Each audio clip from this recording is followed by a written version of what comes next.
오늘 하나님께서 우리에게 주시는 말씀은 계시록 12장 7절부터 17절까지 말씀입니다. 한 목소리로 읽어보겠습니다. 하늘에 전쟁이 있으니 미가엘과 그의 사자들이 용과 더불어 싸울세 용과 그의 사자들도 싸우나 이기지 못하여 다시 하늘에서 그들이 있을 곳을 얻지 못한지라. 큰 용이 내쫓기니 옛 뱀 곧 마귀라고도 하고 사탄이라고도 하며 온 천하를 꿰는 자라. 그가 땅으로 내쫓기니 그의 사자들도 그와 함께 내쫓기니라. 내가 또 들으니 하늘에 큰 음성이 있어 이르되 이제 우리 하나님의 구원과 능력과 나라와 또 그의 그리스도의 권세가 나타났으니 우리 형제들을 참소하던 자 곧 우리 하나님 앞에서 밤낮 참소하던 자가 쫓겨났고 또 우리 형제들이 어린 양의 피와 자기들이 증언하는 말씀으로써 그를 이겼으니 그들은 죽기까지 자기들의 생명을 아끼지 아니하였도다. 그러므로 하늘과 그 가운데에 거하는 자들은 즐거워하라. 그러나 땅과 바다는 화 있을진저 이는 마귀가 자기의 때가 얼마 남지 않은 줄을 알므로 크게 분내어 너희에게 내려갔음이라 하더라. 용이 자기가 땅으로 내쫓긴 것을 보고 남자를 낳은 여자를 박해하는지라. 그 여자가 큰 독수리의 두 날개를 받아 광야 자기 곳으로 날아가 거기서 그의 뱀의 낯을 피하여 한 떼와 두 떼와 반 떼를 양육받음에 여자의 뒤에서 뱀이 그 입으로 물을 강같이 토하여 여자를 물에 떠내려가게 하려 하되 땅이 여자를 도와 그 입을 벌려 용의 입에서 토한 강물을 삼키니 용이 여자에게 분노하여 돌아가서 그 여자의 남은 자손 곧 하나님의 계명을 지키며 예수의 증거를 가진 자들과 더불어 싸우려고 바다 모래 위에 서 있더라. 아멘. 오늘 이 말씀 본문으로 추적하는 용, 승리한 교회라는 말씀 제목으로 말씀을 나누도록 하겠습니다. 하나님의 백성, 그 여자가 이제 광야에서 하나님이 예비하신 그곳에서 양육을 받고 있을 그때 하늘에 전쟁이 있으니 이렇게 이야기합니다. 미카엘과 그의 사자들이 용과 더불어 싸울세. 미카엘이 누구인가? 다니엘 12장에서는 백성들을 세우는 큰 군주 천사로 이야기하고 있고 유다서에서는 천사장으로 소개하고 있습니다. 그와 그 사자들이 용과 그의 사자들과 전쟁을 합니다. 미카엘과 그 사자들이 용과 더불어 싸울세. 용과 그의 사자들도 싸우나 이기지 못하여 다시 하늘에서 그들이 있을 곳을 얻지 못한지라. 하늘에 속한 미카엘과 그 천사들, 또 이제 붉은 용, 그 용과 그에게 속한 사자들이 전쟁이 일어났는데 결국 용과 그의 사자들이 이기지 못하여 다시는 하늘에서 있을 곳을 얻지 못한지라 라고 말씀하고 있습니다. 그들은 전쟁에 패하게 되었습니다. 그 용과 무리들이 하늘에서 땅으로 쫓겨나게 됩니다.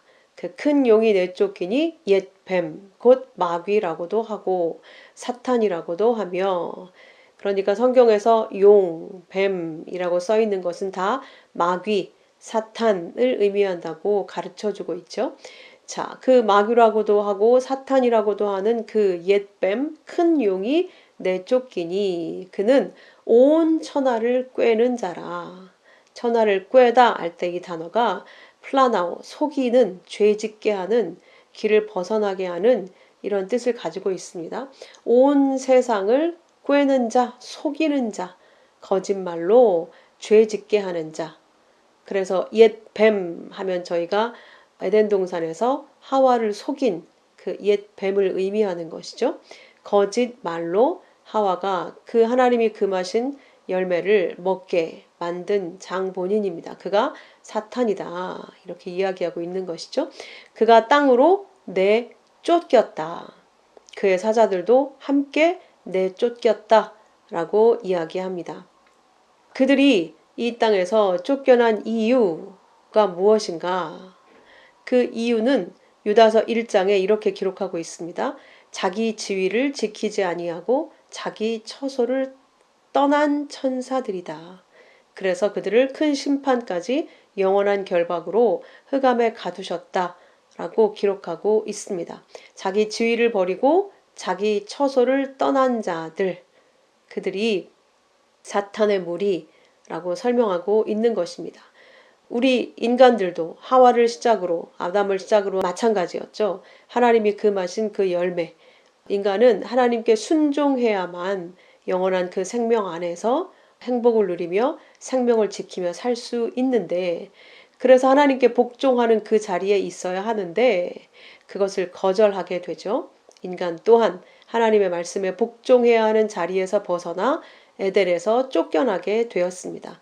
뱀들도 마귀들도 또한 하늘에 속한 천사들이었지만 하나님께 복종하고 순종하기를 버리고 자기 지위를 버리고 처소를 떠난 자들, 그래서 그들을 쫓겨남을 당한 자들이라고 지금 말씀하고 있는 겁니다. 그러니까 그 자기 자리의 이탈이 바로 마귀의 욕심이었습니다.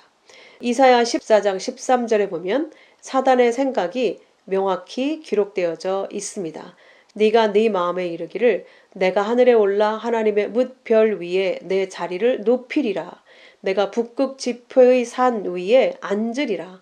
가장 높은 구름에 올라가 지극히 높은 이와 같아지리라 하는도다. 그러니까 사탄의 생각, 원래 천사였던 그 마귀의 생각이 이랬다는 거예요. 하나님의 뭇별 위에 자기가 높이 올라가리라. 하나님의 자리, 북극 지폐 산 위, 그 자리에 앉겠다. 높은 구름까지 올라가 지극히 높으신 이 하나님과 같아지리라. 그러니까 자기 자리는 하나님께 순종해야 되는 피조물의 자리에 있어야 하는데 하나님의 자리로 올라가겠다. 이렇게 생각했다는 거예요. 그게 바로 사단의 욕심, 탐욕, 교만이었다고 이렇게 이사야서에선 기록하고 있습니다. 하나님처럼 높아지겠다. 그래서 그 생각을 인간에게도 미혹하여 주게 되죠. 네가 이것을 먹으면 하나님처럼 돼. 절대 죽지 않는다. 하나님이 지으신, 그러나 하나님이 먹지 말라고 하신 이 과실을 네가 먹으면 하나님처럼 돼. 하나님처럼 똑똑해지고 하나님처럼 온전해지고 아름다워지고 완전해지고 이렇게 유혹을 한 것입니다. 자기가 그 자리를 벗어난 것처럼 사람에게도 그 하나님께 복종하는 자리를 벗어나 하나님처럼 완전해져라. 이렇게 유혹한 것이죠. 자, 사단은 그렇게 하나님의 종의 자리를 버리고 하나님의 자리를 탐냈습니다. 그리고 인간을 미혹해서 자신처럼 그 자리를 이탈하게 만들었습니다. 그래서 결국 하와도 아담도 그 에덴에서 쫓겨나게 되죠. 이제 죽음이라고 하는 것을 경험할 수밖에 없는 그 자리로 내려갑니다. 영원한 생명의 존재로 창조되었던 그가 이제 하나님께로부터 벗어나는 죽음의 자리로 내려가게 되는 것이죠. 그 자리로 미혹한 자가 바로 마귀였습니다. 그래서 그는 처음부터 살인한 자요 라고 말씀하고 있는 것이죠. 첫사람 아담과 하와를 죄짓게 해서 사망에 이르게 만들었습니다. 그래서 사탄은 그 속에 진리가 없는 자요, 거짓을 말하는 거짓말장이요 거짓의 압이라고 말씀합니다. 그가 온 세상을 꿰어 인간이 있어야 할 자리를 벗어나 하나님의 자리로 올라가도록 여전히 오늘날도 미혹하고 있다고 말씀하고 있는 겁니다. 이 땅으로 쫓겨난 사단은 온 세상을 미혹하는 자라라고 말씀하고 있죠.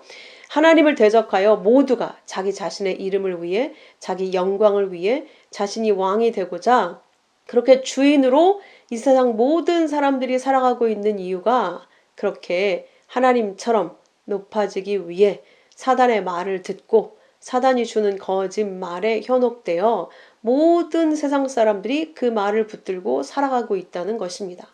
그렇게 스스로 하나님을 대적하여 높아진 사단은 결국 수올 맨 밑바닥에 떨어짐을 당할 것이라고 저주하셨습니다.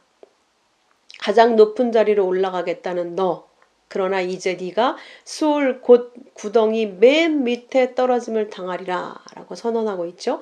그러므로 하나님처럼 높아지겠다고 그렇게 그 자리를 꿈꾸는 자들은 모두가 지옥의 맨 밑바닥으로 떨어짐을 당할 것이라고 말씀하고 있습니다. 그들은 영원한 결박으로 흑암에 이미 가두셨다라고 말씀하고 있습니다. 자, 10절에 내가 또 들으니 하늘에 큰 음성이 있어 이르되 이제 우리 하나님의 구원과 능력과 나라와 또 그의 그리스도의 권세가 나타났으니 우리 형제들을 참소하던 자 곧 우리 하나님 앞에서 밤낮 참소하던 자가 쫓겨났고 이들이 천사장과 천사들과의 전쟁에서 져서 쫓겨난 그것이 어떤 능력 때문에 결국 그 싸움에서 져서 쫓겨났는가? 하나님의 구원의 능력, 곧 그리스도의 십자가의 권세로 말미암아 하나님의 백성들을 참소하던 그 마귀의 무리들이 쫓겨나게 됐다라고 다시 설명하고 있는 겁니다. 하나님의 구원의 능력, 하나님의 나라, 또 그의 그리스도의 권세가 나타났다. 그리스도의 십자가의 능력으로 말미암아 하나님의 백성들을 참소하던 모든 사단의 무리들이 쫓겨났다. 그러니까 그들은 하늘에서도 하나님의 백성들을 밤낮 참소하는 자들이었다 라고 하는 것을 알 수 있죠. 그래서 욥기에서 사단이 여호와의 어전 앞에서 욥이 어찌 까닭없이 하나님을 경외하겠습니까? 그의 뼈와 살을 주의 손을 들어서 치십시오. 그러면 틀림없이 주를 향하여 욕할 겁니다. 라고 참소합니다. 역대상 21장에서도 사탄이 일어나 다윗을 충동질해서 온 이스라엘을 계수하게 만듭니다. 스가랴 3장 1절에 보면 대제사장 여호수아 바벨론 포로에서 다시 귀환되어서 스룹바벨을 중심으로 다시 성전을 세우게 되지 않습니까? 그때 세워졌던 대제사장이 여호수아인데 그의 오른편에도 그 사탄이 서서 그를 대적하더라. 그 모습을 여호와께서 보이시는 장면이 나타납니다. 이렇게 사탄은 하늘에 있을 동안에도 하나님의 백성들을 참소하던 자들이다 라고 지금 증언하고 있습니다. 자, 그런데 창세기 3장 15절에 우리가 알다시피 여자의 후손으로 오신 예수께서 그 사탄의 머리를 깨트릴 것이라는 예언이 되어져 있습니다. 그 예언이 결국 예수님의 십자가 사건이 이루어지는 날 성취가 되어지는 것이죠. 주님이 십자가에 죽으셨을 때 처음부터 살인자였던 하늘에서도 모든 하나님 백성들의 참소자였던 그 사단의 권세가 완전히 무너지게 됩니다. 그에게 미혹되어져서 속아 넘어갔던 성도들의 죄 또한 십자가에서 용서가 되어지죠. 그래서 사탄은 더 이상 하나님 앞에서 성도들의 죄를 참소할 수 없게 되었습니다. 그리고 그들은 영원히 하늘에서 쫓겨나게 되었습니다. 그러므로 사단을 이기는 능력은 예수 그리스도의 십자가 피로 말미암았다고 하는 것을 지금 분명히 말씀해주고 있는 것입니다. 그래서 그 예수 그리스도의 십자가의 은혜를 안 하나님의 백성들은 그들이 증언하는 말씀으로 사탄과의 전쟁에서 이미 승리했다라고 선언하고 있는 겁니다. 그래서 그들이 예수 그리스도의 십자가의 은혜를 전하고 고백하고 말하는 그 능력, 그 말의 능력으로 승리하게 되었다. 그것이 곧 자기 부인이다.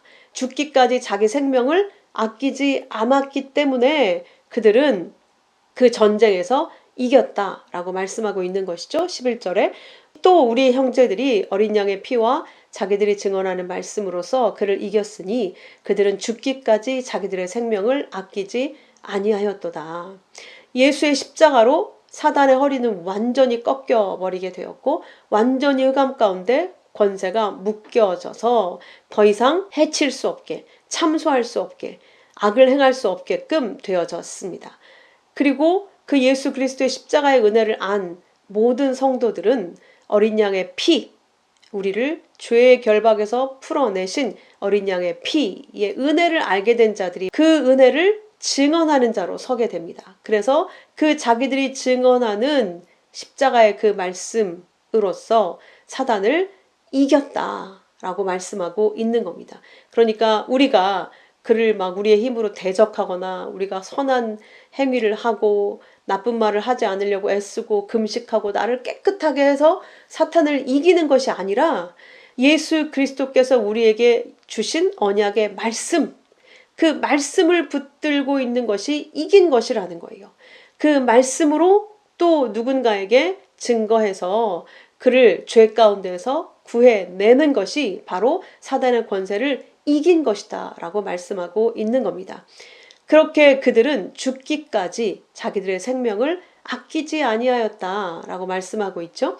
그러니 하나님의 백성들, 예수 그리스도의 십자가의 은혜로 생명을 얻게 된 자들은 그 죄를 쏟아내고 있던 자기들의 육은 예수 그리스도의 십자가의 죽음으로 그렇게 죽어야 마땅하다는 걸 알게 되는 것이죠.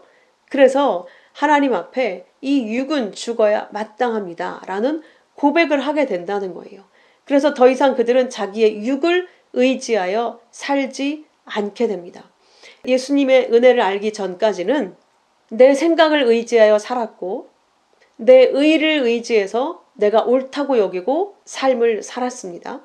나를 믿고 살아온 것이죠. 그런데 예수 그리스도의 은혜가 내 안에 들어오게 되니까 내가 지금까지 내 생각을 의지하고 내 힘을 붙들고 살고 내 의를 붙잡고 내가 옳은 자로 나를 옳은 자로 여기고 산 모든 것이 바로 죄였구나. 우리는 하나님의 피조물로 지어졌고 하나님의 영광을 드러내기 위한 존재로 만들어졌기 때문에 나를 의지하고 살면 안 되는구나. 내가 내 영광을 위해 사는 그 자체, 내 영광을 위해 열심을 다해서 내 모든 것을 희생해서 사는 그 삶 자체가 바로 죄구나 라는 걸 알게 된다는 거예요. 그것이 곧 내 죽음, 다나토스의 죽음, 내 생명을 아끼지 아니하는 죽음이라고 표현하고 있는 겁니다. 그래서 예수님도 너희가 나를 따라오려거든 너 자신을 부인하고 내 십자가를 지고 나를 따라올 것이다 라고 말씀하고 있는 것이죠. 그렇게 나 자신의 육의 목숨을 부정하는 자, 내 육은 죽어야 마땅합니다. 예수님이 그래서 십자가에 죽으셨고 그 십자가의 죽으심은 곧 내 육의 죽음입니다.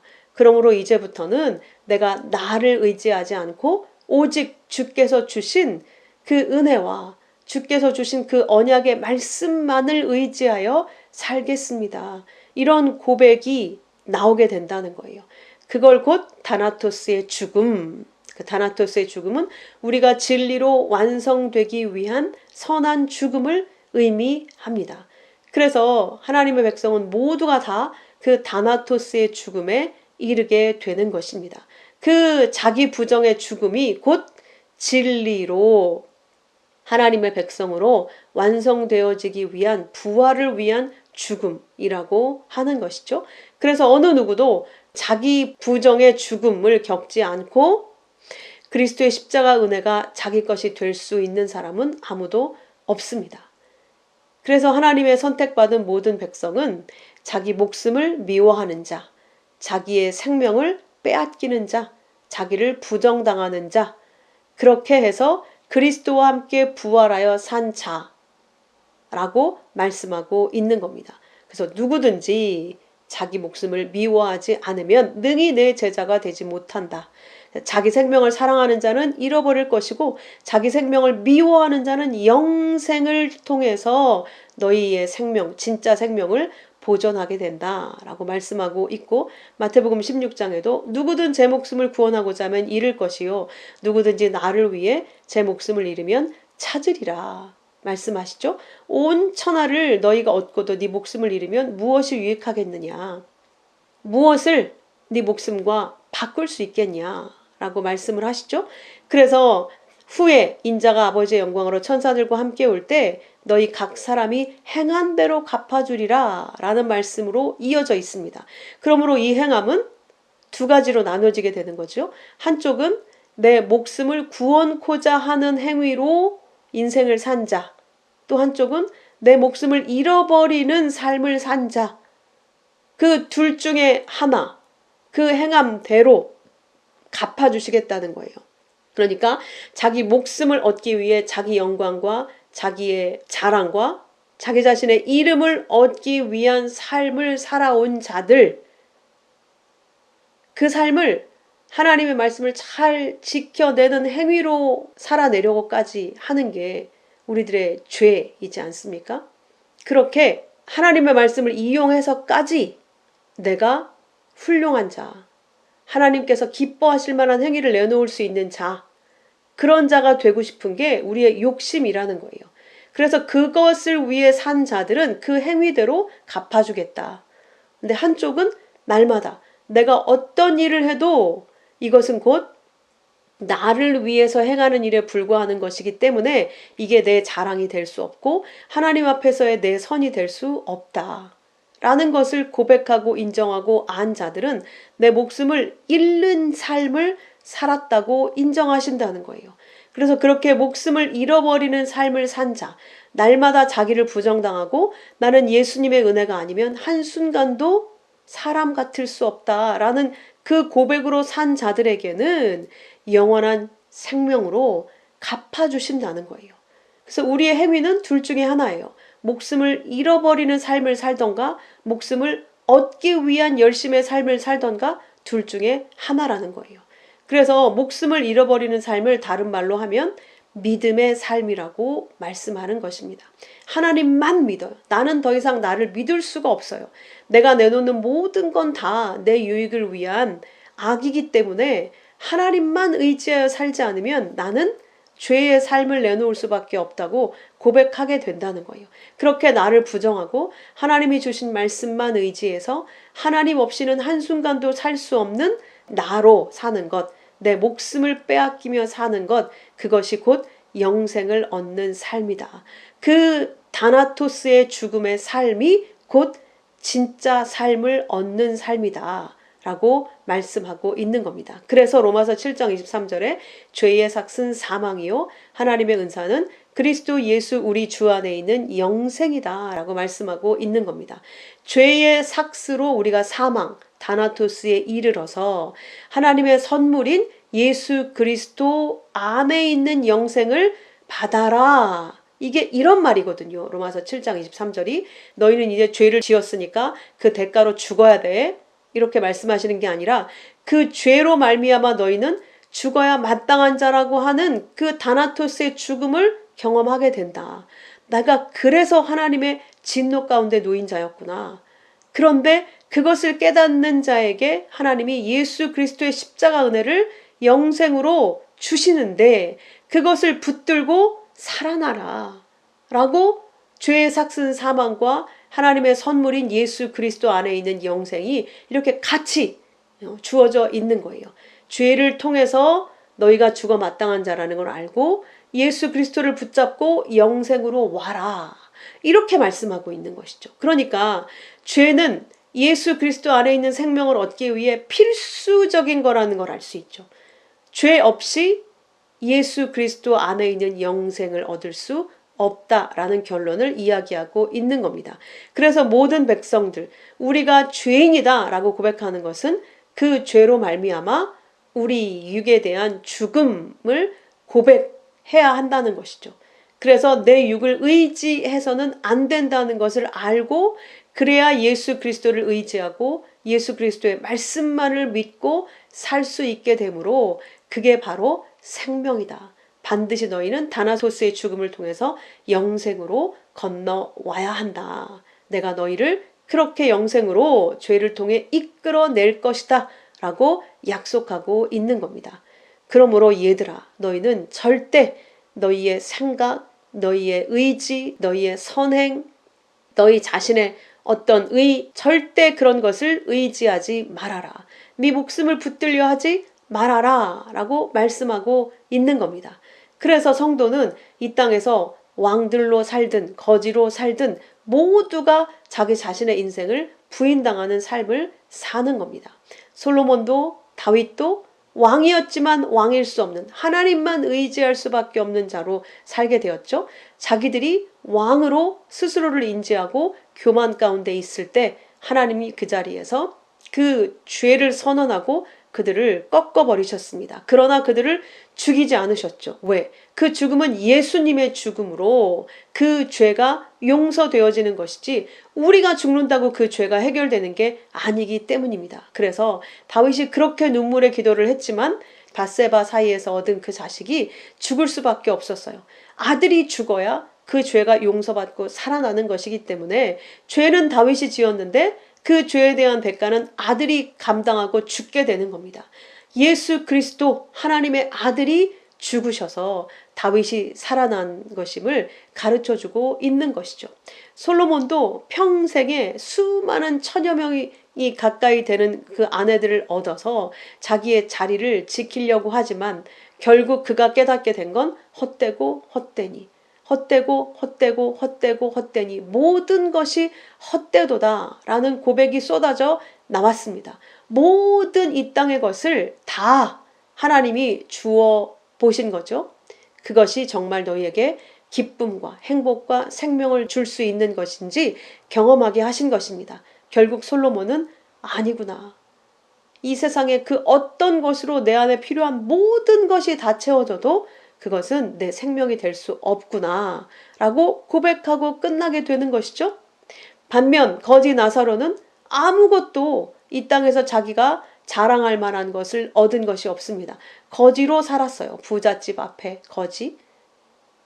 그런데 나사로라는 이름이 하나님은 나의 도움이시다. 하나님만 나에게 도움을 주시는, 나에게 생명을 주시는, 나를 구원하시는, 나를 사랑하시는 유일한 분이다. 여호와는 나의 목자시니 내게 부족함이 없으리로다. 이 땅에서의 나의 형편이 거지더라도 하나님만 계시면 나는 완전하다. 나는 부유하다. 나는 하나님만 계시면 아무것도 부러울 것이 없다. 라는 하나님만 나의 도움이시다라는 고백을 쏟아내게 하시는 자들이 바로 하나님의 백성들이라는 것이에요.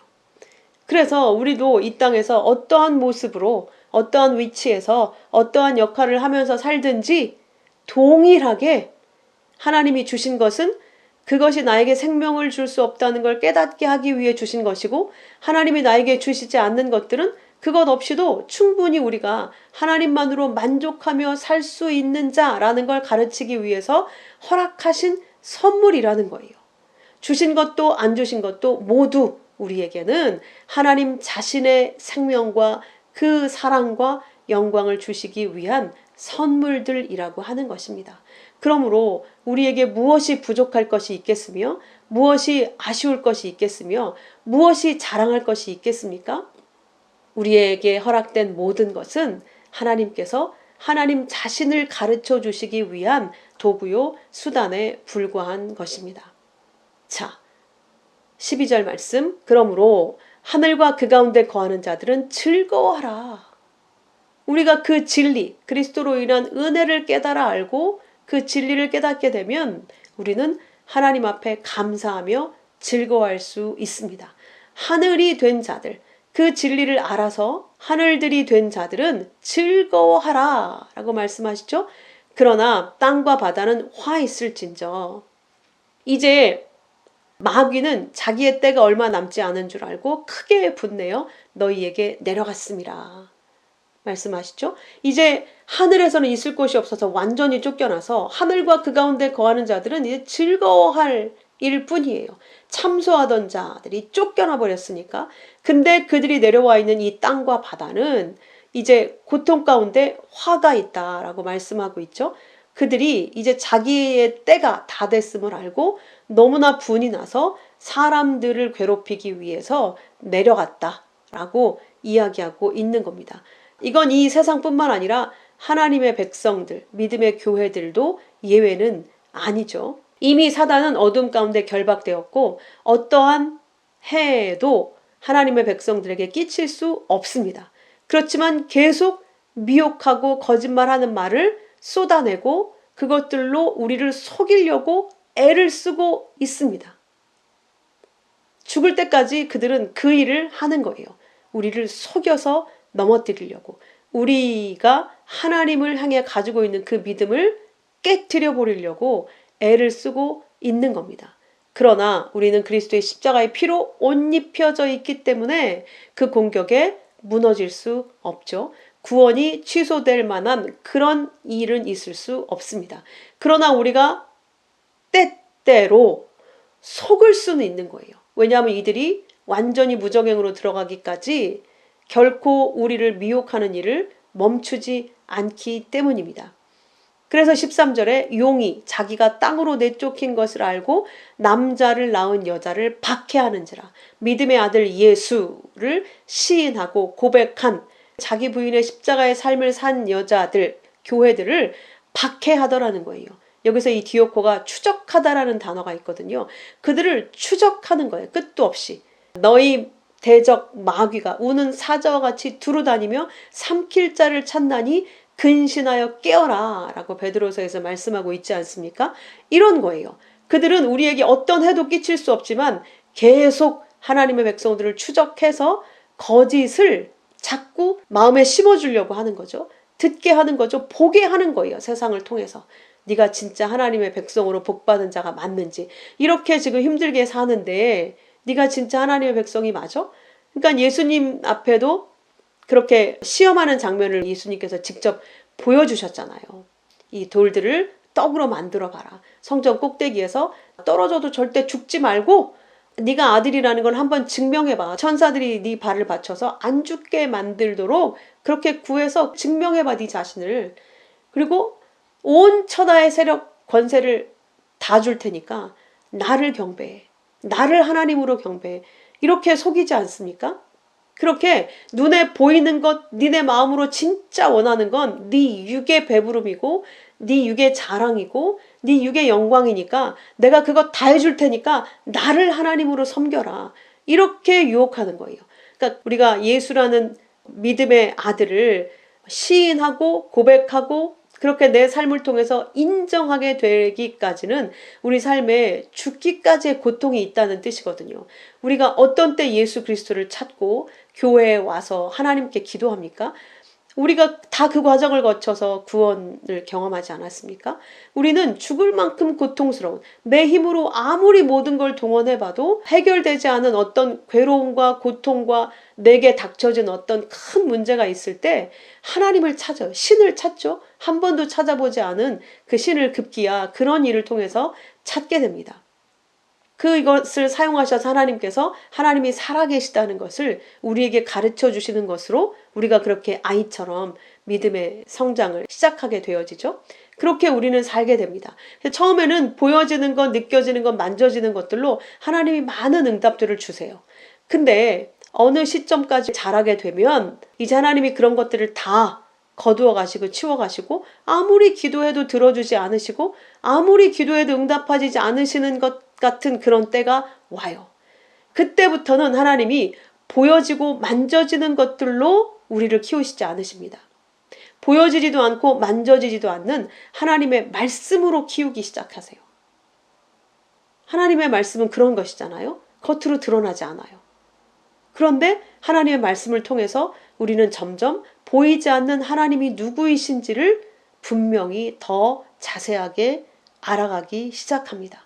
그래서 하나님이 얼마나 크신 분인지, 얼마나 능력이 대단하신 분인지, 얼마나 지혜로우신 분인지 우리의 말로 표현할 수 없을 만큼 얼마나 능력이 한이 없으신지를 말씀을 알면 알수록 그 위대함을 깨닫게 된단 말이에요. 그렇게 되면 상대적으로 내가 얼마나 작고 보잘것없고 아무것도 아닌 존재인지를 그냥 스스로 깨닫게 돼요. 하나님을 알면 알수록 내 자신이 얼마나 작은 우주의 먼지에 불과한 존재인지를 알게 된단 말입니다. 그러면서 그렇게 우주 먼지에 불과한 나를 이 온 천하보다도 크신 하나님이 어떻게 나라는 자를 알고 나를 사랑하셔서 낳으시고 하나님의 것으로 만들어서 지금 이 자리까지 인도하셔서 나를 붙들고 사랑하고 도우시면서 나를 훈련해서 자기 아들로 완전하게 만들기 위해서 이 온 우주를 사용하고 계신다는 것을 깨달아 알게 될 때 우리는 하나님 앞에 완전히 엎드려져서 그 하나님의 크심 앞에 아무 말도 할 수 없게 됩니다. 마치 욥이 자기 의를 주장하고 있다가 하나님이 나타나셔서 창조에 대한 얘기를 하실 때 아무 소리도 못하고 엎드려서 내가 알지도 못하는 걸 말하였다고 하나님 앞에 그렇게 납작 겸손하게 낮아지지 않습니까? 우리가 그렇게 내려가게 된단 말이에요.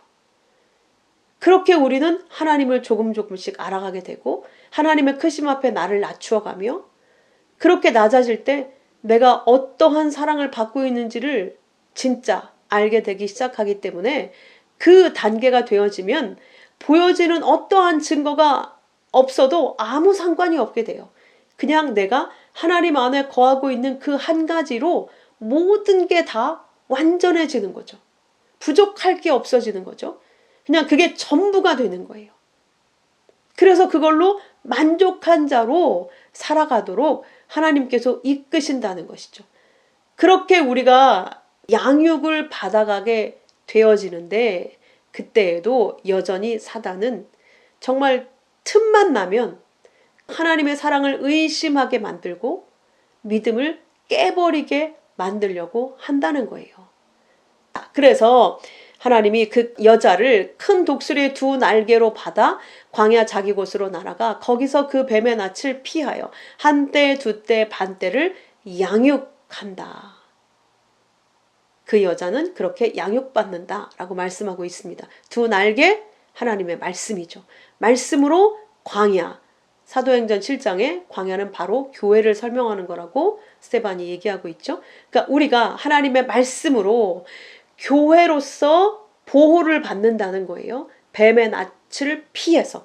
뱀과 맞부딪혀서 그렇게 싸우는 전쟁하는 이런 것이 아니라 그들과 구별을 해서 교회로 하나님이 보호하셔서 한때 두때 반때 이 땅 1260일 이 땅의 역사가 존재하고 우리가 훈련받는 이 땅의 인생의 기간이죠. 그 시간 동안 우리를 양육하신대요. 이 양육한다는 트레포라는 단어가 살찌우다, 단단하게 하다, 실컷 먹이다, 기르다 이런 뜻이거든요.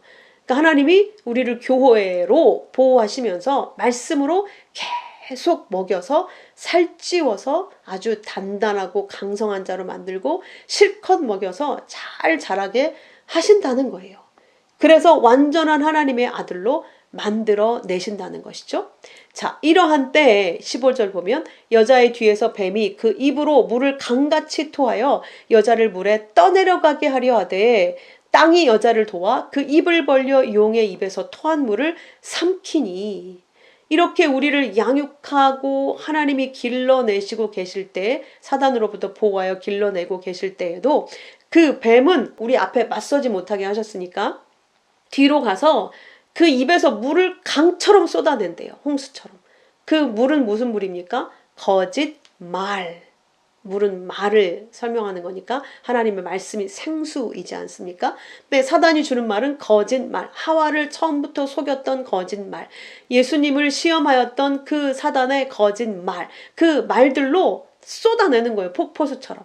그런데 땅이 그 교회 여자를 도와서 입을 벌려서 자기 땅을 갈라서 땅 속으로 물을 다 삼켜버리더라는 거예요. 이건 무슨 말입니까? 하나님이 절대로 그 물을 성도가 마시고 삼키움을 당해서 멸망에 이르지 않도록 보호하신다는 거예요. 땅을 동원해서. 사람이 죄 졌을 때 땅도 함께 저주를 받았다고 했죠. 이제 하나님이 예수 그리스도를 통해서 교회를 구원하시고 나니까 땅도 그 교회를 보호하는 자로 서고 있습니다. 모든 것은 하나님께 복종하고 있기 때문이죠. 사단 또한 성도를 유혹하는 역할을 하고 있지만 그런 미혹이 우리를 깨어있게 하고 경계하게 만드는 역할을 합니다. 마치 군대에 있어서 조교처럼 더 우리가 하나님께로 강하게 나가도록 하나님만을 더 붙들도록 빌런의 역할을 하는 거예요. 빌런이 있어야 우리가 믿음을 지키려고 애쓰고 노력하고 하지 않습니까? 그 역할을 하는 거예요. 그 역할 때문에 이미 멸망당해서 묶여서 아무것도 할 수 없는 자들이지만 하나님이 이 땅에 미혹을 할 수 있도록 허락하신 이유가 거기 있는 거예요. 그래서 사단이 우리의 구원을 취소하게 만들거나 하나님 앞에 그 믿음을 완전히 깨서 다시 멸망하게 만들거나 그런 해를 입힐 수는 없다. 그러니 여러분 안심하십시오. 우리는 하나님의 말씀만 붙들면 되는 거예요. 이들이 때때로 우리 마음을 힘들게 하고 불안하게 만들기도 하고 믿음을 의심하게끔 만들게 할 수는 있어도 우리는 그때 또 그 불안 때문에 하나님의 말씀을 붙들게 된다는 말이죠. 그래서 더 말씀에 굳게 서게 된다는 것입니다. 그러므로 우리는 걱정할 게 없어요. 말씀만 붙들고 의지하고 말씀만 날마다 양식으로 열심히 먹으면 되는 것입니다. 그렇게 우리를 하나님이 키우고 계신다고 하는 것을 말씀하고 있는 겁니다. 그래서 너희가 믿음의 선한 싸움을 싸워서 영생을 취하라 라고 말씀하고 있는 겁니다. 그러므로 우리 안에 오신 성령께서는 반드시 우리를 그 십자가의 길로 이끌어 다나토스의 그 죽음으로, 완성의 죽음으로 데리고 가실 것이라는 것을 기억하고 우리가 늘 하나님의 말씀을 붙잡고 그 영생을 주신다고 약속했으니까 내가 취하고자 하는 마음으로 구하며 찾고 두드리며 그 영생을 위해 주신 말씀을 붙들고 열심히 먹는 우리가 되어야 할 것입니다. 우리는 더욱 그렇게 은혜를 소망하게 되어지는 것입니다. 그것이 바로 하나님께서 기뻐하시는 아들의 삶입니다. 마지막 17절, 용이 여자에게 분노하여 돌아가서 자기가 어떻게 애를 써도 거짓에 속지 않으니까 분노하여 뒤로 돌아가서 그 여자의 남은 자손, 이제는 그 여자를 포기하고 그 여자로부터 나온 또 하나님이 계속 이어지는 믿음의 후손들, 성도들, 하나님의 계명을 지키며 예수의 증거를 가진 자들과 더불어 싸우려고 바다 모래 위에 서 있더라. 이렇게 끝까지 포기하지 않더라는 거예요. 얘가 안 넘어가면 또 다른 자손들, 모든 형제들을 돌면서 그 예수의 계명을 꼭 붙들고 지키고 있는 자들, 예수의 증거를 가진 자들과 더불어 싸우려고 바다 모래 위에, 그들이 서 있는 바다 모래 위라는 건 저주의 말, 율법의 말, 또 율법의 말로 우리를 유혹하려고 하더라는 거예요. 진리를 갖고 있는 자들을 율법으로 두렵게 만들어서 주저앉게 만들려고 모래 위에 서 있더라 라고 말씀하고 있습니다. 그러므로 유다서 1장 3절에도 내가 너희에게 이 편지를 쓰려는 생각이 간절하게 든 것은 성도에게 단번에 주신 믿음의 도를 위하여 힘써 싸우라고 편지로 권해야 될 필요를 내가 느꼈기 때문에 이 편지를 쓴다. 그러니까 사도들이 그렇게 교회들에게 편지를 쓴 이유는 여전히 이들이 예수라는 진리를 알았지만 이전 율법을 붙들고 있던 자들이 거의 대부분이기 때문에 가만히 들어와서 그들을 미혹하던 자들, 은혜가 전부가 아니고 여전히 너희들은 행위로 뭔가를 내놓아야만 하나님께 구원을 뺏기지 않는다는 거짓을 가지고 여전히 가르치는 자들이 대부분이기 때문에 그들로부터 너희를 보호해야 될, 권해야 될 필요를 느껴서 이렇게 편지를 쓴다. 그러니 근신하여 깨어라. 더 하나님의 말씀을 붙들고 진리 위에 바로 서라.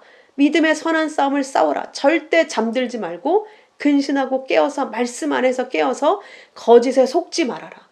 율법의 말에 다시 속아 넘어가서 뒤로 돌아가면 안 된다. 쟁기 잡고 뒤돌아보면 절대 하나님 나라에는 합할 수 없으니 절대 앞을 향해서 믿음으로 앞으로 나가라.